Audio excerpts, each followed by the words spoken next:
কখন আইছিস বাবা? এই তো একটু আগে আইছি। মা, আমি ক্লাসে ফার্স্ট হয়েছি।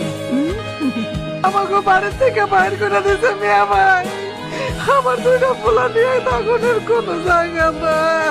চিন্তা করিস না, আমি এখন কই যাব? কোনো চিন্তা করিস না, আমি আছি আর উপরে আল্লাহ আছে। আয় বোন আয়, কোনো চিন্তা করিস না, কান্দিস না বোন, আয় আয়।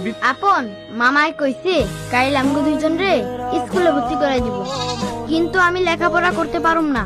কেন? লেখাপড়া করলে আমি আব্বারে খুঁজুম কেমনে? তুই লেখাপড়া কইরা ডাক্তার হবি, কারণ আব্বা তোরে ডাক্তার বানাইব কইছিল। তোরে ডাক্তার হইতেই হইব। তাইলে তুমি কি হইবা? আমি আমি মাঝি হমু। তাইলে তুমি লেখাপড়া করবা না কেন? আমি লেখাপড়া করলে সংসার আর তোর লেখাপড়ার খরচ কে জোগাইব? এর বাইরে একটা কথাও নেই, এটাই শেষ কথা। তুই ডাক্তার হইবার জন্য কলম ধরবি, আর আমি